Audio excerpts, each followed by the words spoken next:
Press the bell icon on the YouTube app and never miss another update. Hello दोस्तों, स्वागत करता हूं आपको मेरे चैनल पे। आज हम बात करेंगे एशिया एवं अफ्रीका में साम्राज्यवाद और उपनिवेशवाद की। देखिए दोस्तों, इस चैप्टर में मैं आपको काफ़ी इम्पोर्टेंट पॉइंट्स बताऊंगा साम्राज्यवाद और उपनिवेशवाद से रिलेटेड, और सारे इम्पोर्टेंट लैंग्वेजेस और इनकी डेफिनेशंस मैं आपको बताऊंगा। तो इस वीडियो को पूरा स्टार्टिंग से एंड तक देखिएगा। इसके अलावा मैं आपको इसकी पीडीएफ भी प्रोवाइड करूंगा जो आपको बाद में काम आएगी। सबसे पहले बात करेंगे अपन साम्राज्यवाद और उपनिवेशवाद की। सबसे इजी तरीके से मैं आपको बताऊं तो साम्राज्यवाद क्या होता है कि कोई एक राष्ट्र जो है अपने गौरव को बढ़ाने के लिए किसी अन्य राष्ट्र को अपने प्रभुत्व में ले लेता है, उसकी भौगोलिक और राजनीतिक जो संरचना है उसको अपने प्रभुत्व में ले लेता है, तो वो साम्राज्यवाद कहलाता है। और उपनिवेशवाद क्या होता है कि यही राष्ट्र किसी अन्य राष्ट्र की न सिर्फ भौगोलिक बल्कि राजनीतिक, सांस्कृतिक, आर्थिक और सामाजिक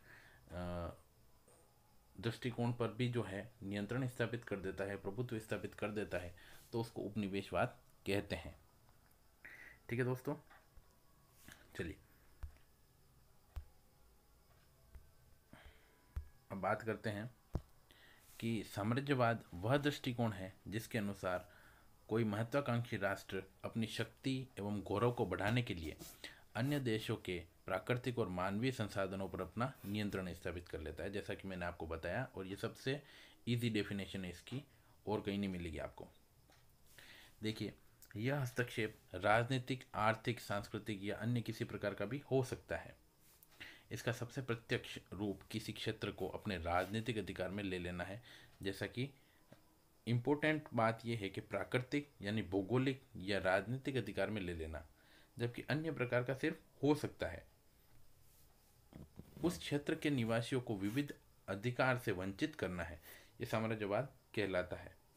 देश के नियंत्रित क्षेत्रों को साम्राज्य कहा जाता है। ये वो राष्ट्र जिन जिन क्षेत्रों को अपने नियंत्रण में ले लेता है वो साम्राज्य का अंग कहलाते हैं। साम्राज्यवादी नीति के अंतर्गत एक राष्ट्र अपनी सीमाओं से बाहर जाकर दूसरे देशों और राज्यों में हस्तक्षेप करता है। तो ये आपको क्लियर हो गया होगा। इतना काफ़ी इजी लैंग्वेज है यहाँ से यहाँ तक की। ठीक है दोस्तों, चलिए अब बात करते हैं कि सबसे आसान तरीके से इन्होंने बताया है, चार्ल्स ए बेयर्ड ने, कि सभ्य राष्ट्रों की कमज़ोर एवं पिछड़े लोगों पर शासन करने की जो इच्छा है वह नीति है, वही साम्राज्यवाद कहलाती है। अब साम्राज्यवाद का विज्ञान समझ सिद्धांत जो है वो लेनिन ने दिया था। उनकी बुक थी साम्राज्यवाद पूंजीवाद का अंतिम। उसमें उन्होंने लिखा है कि साम्राज्यवाद एक निश्चित आर्थिक अवस्था को पूंजीवाद के चरम विकास के समय उत्पन्न होती है। तो ये बातें हैं साम्राज्यवाद से संबंधित। इन्होंने बहुत इजी तरीके से बताया था कि सभ्य राष्ट्रों की कमजोर एवं पिछड़े लोगों पर शासन करने की जो इच्छा व नीति है वो साम्राज्यवाद कहलाती है। चलिए, साम्राज्यवाद क्लियर। अब बात करेंगे उपनिवेशवाद की। उपनिवेशवाद का अर्थ मैंने आपको पहले समझा दिया है। इसको लैंग्वेज में कैसे देखेंगे कि उपनिवेशवाद का अर्थ किसी समृद्ध एवं शक्तिशाली राष्ट्र द्वारा अपने विभिन्न हितों को साधने के लिए किसी निर्बल किंतु प्राकृतिक संसाधनों से परिपूर्ण राष्ट्र, जैसा कि एग्जाम्पल के तौर पे देखें तो ब्रिटेन जो है वो भारत पे उसने राज किया। क्यों? क्योंकि वो भारत को एक निर्बल किंतु प्राकृतिक संसाधनों से परिपूर्ण मानता था। तो किसी निर्बल किंतु प्राकृतिक संसाधनों से परिपूर्ण राष्ट्र के विभिन्न संसाधनों का शक्ति के बल पर उपभोग करना, ये उपनिवेशवाद कहलाता है। उपनिवेशवाद में उपनिवेश की जनता एक विदेशी राष्ट्र द्वारा शासित होती है और उसे शासन में कोई राजनीतिक अधिकार नहीं होता। ठीक है, क्लियर। अब उपनिवेशवाद जो है वो लैटिन भाषा के कोलानिया का मतलब होता है कि ऐसी जायदाद जिसे योजनाबद्ध ढंग से विदेशियों के बीच कायम किया गया हो। इसकी शुरुआत जो है इंग्लैंड द्वारा वेल्स एवं आयरलैंड से हुई। उपनिवेशवादी राष्ट्र जो है ये मान्यता दर्शाते हैं कि उपनिवेशवाद अच्छा कार्य है। वे लोग जो हैं वो दूसरे लोगों को, जो पिछड़े लोग हैं, उनको सभ्य बनाते हैं। लेकिन वास्तविकता क्या है? वास्तविकता ये है कि वो लोग दूसरे पिछड़े लोगों के ऊपर आधिपत्य, विस्थापन, शोषण और मृत्यु तक कर देते हैं। तो ये ब्रिटिश लोग और इस तरीके से जो विकसित देश थे वो ये समझते थे कि हम लोग उन पिछड़े और निर्बल देशों के लोगों को सभ्य बनाएंगे, जबकि ऐसा नहीं था। वो क्या करते थे, उनके ऊपर आधिपत्य और उनका शोषण करना चाहते थे। यूरोपीय लोगों ने विश्व में अनेक भागों में उपनिवेश बनाए, जैसा कि हम जानते हैं। तो उनके कारण क्या थे? एक तो था लाभ कमाने की लालसा, जो कि सबसे इम्पोर्टेंट कारण था। दूसरा, मातृ देश की शक्ति बढ़ाना, मातृ देश में सजा से बचना, और स्थानीय लोगों का धर्म बदलवा कर उन्हें ईसाई बनाना। ये 4 पॉइंट जो है बहुत इंपॉर्टेंट और एग्ज़ाम की दृष्टि से भी ये बहुत ज़्यादा इंपॉर्टेंट है और अच्छे से इजी तरीके से याद भी हो जाएंगे। सबको पता रहता है कि ये क्या क्या कारण थे जो उन्होंने उपनिवेश बनाए। अब बात करेंगे साम्राज्यवाद और उपनिवेशवाद में अंतर। ऐसे ही क्वेश्चन आता है कि साम्राज्यवाद और उपनिवेशवाद में अंतर बताइए। तो देखिए दोस्तों, जनरली तो उसमें भिन्नता दिखाई पड़ती है, परंतु क्या है कि उपनिवेशवाद साम्राज्यवाद से अधिक जटिल है, क्योंकि उपनिवेशवाद के अधीन रहे मूल निवासियों के जीवन पर गहरा और व्यापक प्रभाव डालता है। जैसा कि मैंने आपको बताया था, साम्राज्यवाद जो है वो सिर्फ और सिर्फ भौगोलिक और राजनीतिक जो है नियंत्रण ही करता है, बल्कि उपनिवेशवाद जो है वो उनकी सांस्कृतिक और सामाजिक परिस्थितियों पर भी नियंत्रण करता है। इसलिए वो क्या है कि उसके मूल निवासियों के जीवन पर गहरा और व्यापक प्रभाव डालता है। इसलिए उपनिवेशवाद जो है साम्राज्यवाद से ज़्यादा जटिल है। इसमें एक तरफ उपनिवेशी शक्ति के लोगों का उपनिवेश के लोगों पर सामाजिक, आर्थिक, राजनीतिक और सांस्कृतिक नियंत्रण होता है, तो दूसरी तरफ जो साम्राज्यिक राज्यों हैं, सामाजिक राज्यों पर राजनीतिक शासन व्यवस्था शामिल होती है। सिर्फ राजनीति और बाकी यहाँ क्या फ़र्क पड़ रहा है, सामाजिक, आर्थिक और राजनीतिक और सांस्कृतिक नियंत्रण भी होता है। दूसरी बात, इस तरह साम्राज्यवाद में मूल रूप से राजनीतिक नियंत्रण व्यवस्था है, वहीं उपनिवेशवाद जो है औपनिवेशिक राज्य के लोगों द्वारा विजित लोगों के जीवन पर तथा संस्कृति पर अपना प्रभुत्व स्थापित करने की व्यवस्था है। यहाँ तक क्लियर है? साम्राज्यवाद जो है के प्रसार हेतु सैनिक शक्ति का प्रयोग, युद्ध प्राय निश्चित होता है, वही उपनिवेशवाद में पहले से वो उनके ऊपर पूरी तरीके से नियंत्रण कर लेते हैं, तो वहाँ पे सैनिक शक्ति का प्रयोग अनिवार्य नहीं है। अब 2 नई धारणाएं हैं, सीधा सीधा इसके ऊपर क्वेश्चन आता है। ये लिखा हुआ रहता है साम्राज्यवाद और एक क्वेश्चन मार्क, नव साम्राज्यवाद। तो क्या होता है कि 19वीं और 20वीं सदी में औद्योगिक क्रांति, विशेषकर द्वितीय औद्योगिक क्रांति के बाद अविजित क्षेत्रों पर नियंत्रण स्थापित करने के लिए पुरानी साम्राज्यवादी शक्तियों के साथ में जर्मनी, जापान, अमेरिका इत्यादि राष्ट्रों का भी शामिल हो जाना प्रतिस्पर्धा में नव साम्राज्यवाद कहलाया। वैसे ही नव उपनिवेशवाद लिखा हुआ आएगा तो क्या लिखेंगे कि प्राय 1945 के पश्चात नव स्वतंत्र राष्ट्रों की आर्थिक नीतियों पर IMF, वर्ल्ड बैंक एवं साम्राज्यवादी शक्तियों का दबाव देखा गया है और इन अर्थों में यह नव उपनिवेशवाद का शब्द का प्रयोग किया गया है। अब बात करेंगे एक मोस्ट इम्पोर्टेंट पॉइंट की, वो है कि साम्राज्यवाद एवं उपनिवेशवाद के प्रेरक तत्व कौन कौन से प्रेरक तत्व है जिससे साम्राज्यवाद और उपनिवेशवाद बढ़ता है या ये पैदा हुआ। सबसे पहला है धर्म प्रचारक तथा साहसिकों की आवश्यकता है। देखिए दोस्तों, हम जानते थे कि ईसाई मिशनरीज जो थी वो ब्रिटेन से भारत में आई और पूरे वर्ल्ड में गई लोगों को ईसाई बनाने के लिए। तो धर्म प्रचारक जो है वो एक महत्वपूर्ण प्रेरक तत्व है। कैथोलिक एवं प्रोटेस्टेंट मिशनों द्वारा दूर दराज के स्थानों पर धर्म प्रचारकों की टोलियां भेजी जाती थी। स्थानीय लोगों ने झड़पों के कारण पादरी मारे जाते थे और यह खबरें तार द्वारा मूल देश में पहुंचती थी, तो लोग सजा देने हेतु शोरगुल करते थे। ऐसे जैसे जर्मनी के 2 पादरी जो है चीन में मारे गए थे, तो उसकी कुछ इस तरीके से बातें हुई थी। दूसरा ये है कि यूरोपीय लोग वैज्ञानिक खोज, खनिज, ज्योतिष, शिकार, पर्यटन हेतु दूसरे देशों में जाते थे और उनका सोचना ये था कि वे स्वतंत्र है और कहीं भी आ जा सकते हैं और ये उनका जन्मसिद्ध अधिकार है। उनकी दृष्टि में ये था कि पीले, भूरे और काले लोग जो हैं वो असभ्य हैं और इससे ज़्यादा वो कुछ नहीं है। उन्हें पूरी आज़ादी एवं सुरक्षा यूरोपीय देखरेख में ही संभव होगी। तो ये पहला पॉइंट था, धर्म प्रचारकों तथा साहसिकों की आवश्यकता है। दूसरा पॉइंट है आवश्यक वस्तु एवं बाजार की आवश्यकता, ये भी आपको अच्छी तरीके से पता होगा कि यूरोपीय लोगों को आम जरूरतों की चीज़ों की आपूर्ति के लिए गैर यूरोपीय देशों से ही की जाती थी। वो लोग दूर दराज जाते थे और उनसे व्यापारिक वस्तुएं खरीद खरीद के लाते थे, जैसे कि चाय, कॉफ़ी, पटसन, मसाले, काली मिर्च, बहुत सारी चीज़ें ऐसी थी वो खरीदते थे। औद्योगिक देशों में बनाए हुए माल की बिक्री के लिए विश्व व्यापक बाजार भी जरूरी था और साम्राज्यवाद की हिमायती नए बाजारों की खोज की आवश्यकता पर बल देते थे। तो ये दूसरा पॉइंट भी क्लियर, ये नोट कर लीजिएगा।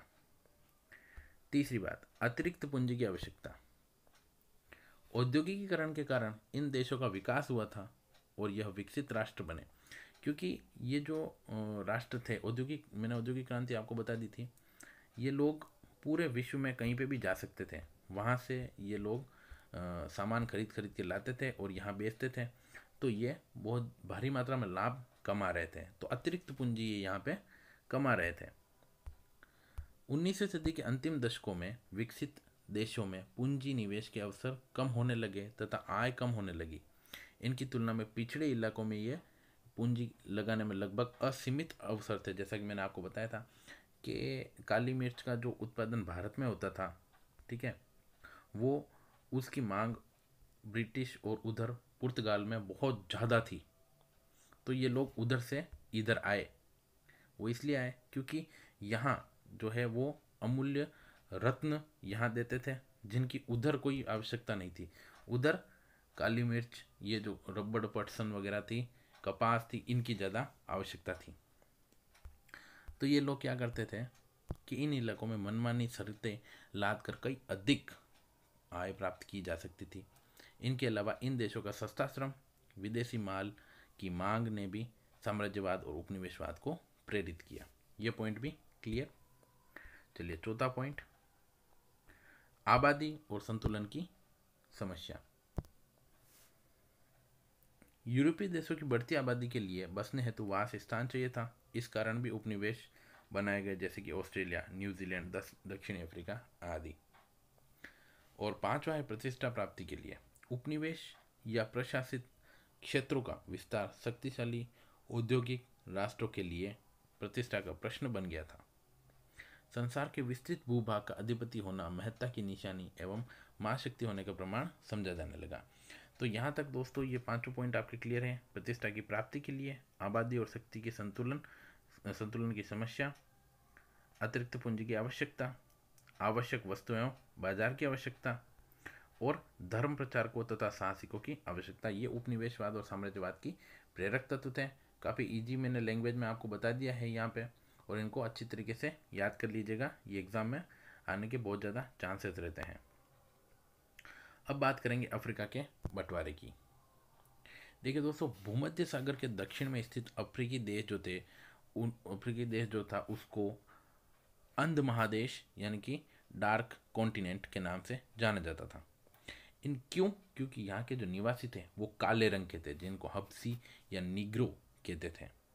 यह विशाल देश जंगलों एवं पहाड़ों से भरा हुआ था। जैसा कि हम जानते हैं उस समय ये लोग बिल्कुल असभ्य थे और आदिवासियों की तरह रहते थे वहाँ पे, और वहाँ पे चारों तरफ जंगल ही जंगल थे, ठीक है।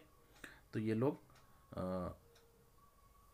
यूरोपीय नाविक जो हैं इसके पश्चिम किनारे होते हुए दक्षिण तक जाते थे, किंतु कभी भी उनकी हिम्मत नहीं हुई कि इनके अंदर जाएं, क्योंकि अंदर ये निग्रो और हब्सी लोग जो थे ये बहुत ज़्यादा क्रूर, असभ्य और पिछड़े हुए थे। तो दोस्तों देखते हैं कि यूरोपीय नाविक जो थे पश्चिमी किनारे से होते हुए सुदूर दक्षिण तक जाते थे, किंतु तटवर्ती क्षेत्रों को छोड़कर भीतर जाने का साहस जो है किसी का नहीं हुआ। फलतः इसके तटवर्ती क्षेत्रों का नाम गोल्ड कोस्ट और आइवरी कोस्ट रखा गया। इसके अतिरिक्त हब्सी अफ्रीका की जानकारी उन्हें नहीं थी।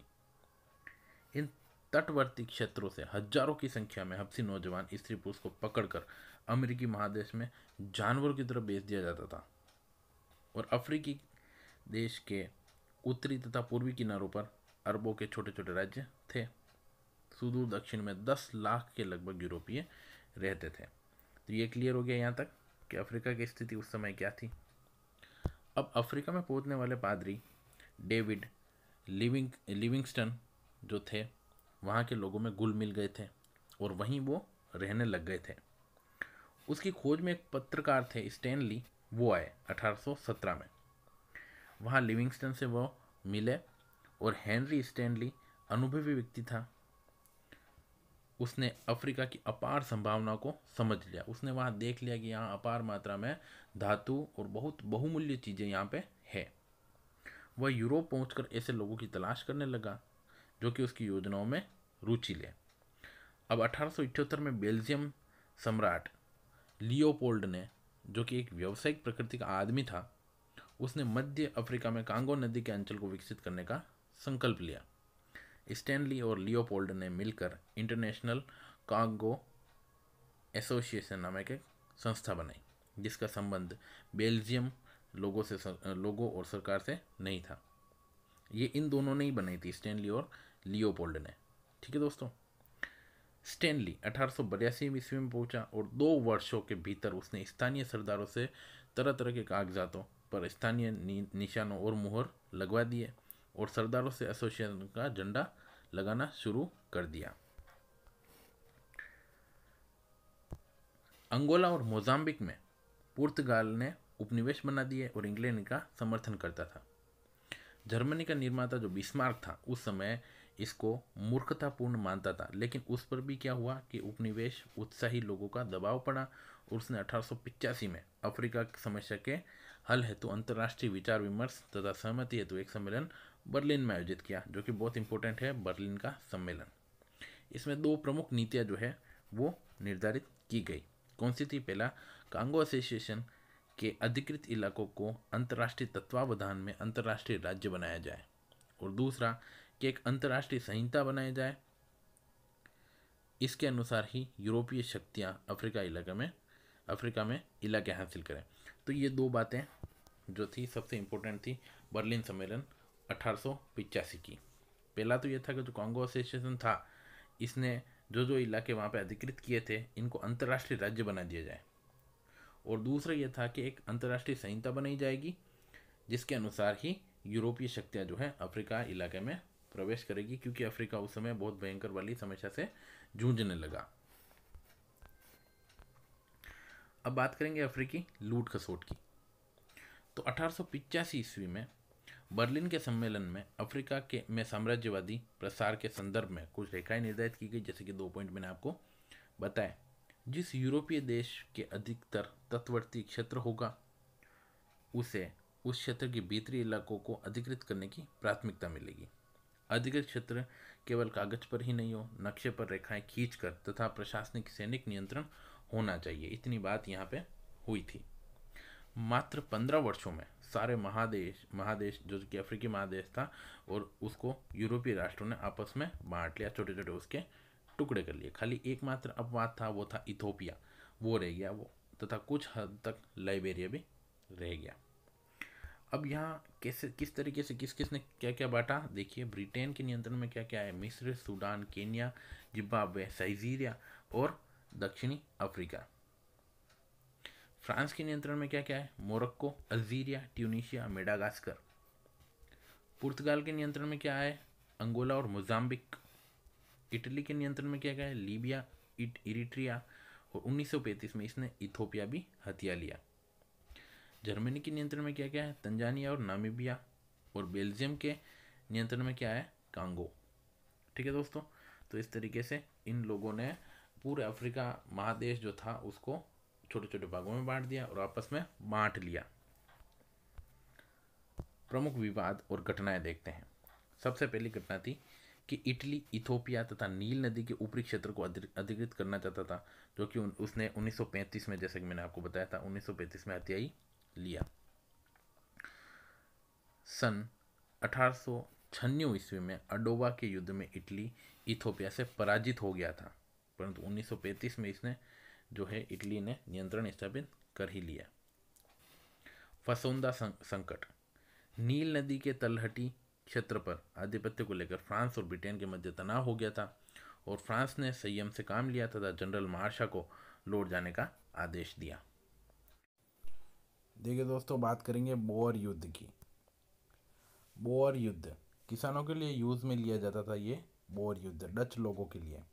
देखिए दोस्तों, ब्रिटेन केप से काहिरा तक ब्रिटिश अफ्रीका के सपने को साकार करना चाहता था। डच लोग जो केप पर जाकर बसे थे, 1815 में केप ऑफ गुड होप पर ब्रिटेन का अधिकार हो गया और डच लोग अन्यत्र चले गए। अंग्रेज इन डचों को बोअर कहते थे। यह लोग जिद्दी, सरल तथा रूढ़िवादी थे। इनके राज्य थे ट्रांसवाल और ऑरेंज फ्री स्टेट। कुछ समय बाद यहाँ हीरे तथा सोने की खान निकल गई और ब्रिटिश पूंजी का तांता लग गया। अब अंग्रेज इन्हें हड़पना चाहते थे। 1895 में अंग्रेजों ने इन पर हमला किया। डॉक्टर जेमसन के नेतृत्व में यह विफल रहा था। बोअर लोगों के फौलादी संकल्प के कारण ब्रिटेन को जीतने में 15 वर्ष लग गए। 1910 में इन दोनों राज्यों को नेटाल तथा केप कॉलोनी के साथ मिलाकर यूनियन ऑफ साउथ अफ्रीका के नाम से नए राज्य की स्थापना की गई और नया राज्य ब्रिटिश संप्रभुता के अंतर्गत स्वशासी डोमिनियन बन गया। तो बोअर युद्ध समझ में आ गया दोस्तों, बहुत इंपॉर्टेंट है ये। ठीक है, बहुत बार इसके बारे में पूछा जाता है। दूसरा है मोरक्को संकट। 1905 में मोरक्को को लेकर फ्रांस तथा जर्मनी आमने सामने की स्थिति में आ गए थे और 1911 में लीबिया पर इटली का अधिकार कर लिया गया। तो दोस्तों, ये आपका कंप्लीट हो गया। यहाँ पे प्रमुख घटनाएं हैं, प्रमुख विवाद और घटनाएं यहाँ पे कंप्लीट है। किन किन का नियंत्रण किन किन पे हुआ ये भी मैंने आपको बता दिया। ब्रिटेन, फ्रांस, पुर्तगाल, इटली, जर्मनी तथा बेल्जियम ने किन किन पर नियंत्रण किया। पूरे अफ्रीका महादेश जिसको कहा जाता था वो छोटे छोटे भागों में बट गया और उन पर नियंत्रण कर लिया गया। तो दोस्तों, ये था चैप्टर जिसके अंदर मैंने आपको बताया था कि साम्राज्यवाद और उपनिवेशवाद क्या है। सीधे सीधे इजी लैंग्वेज में मैंने आपको सारा बता दिया। बाकी का नेक्स्ट चैप्टर नेक्स्ट वीडियो में देखेंगे। Thank you so much.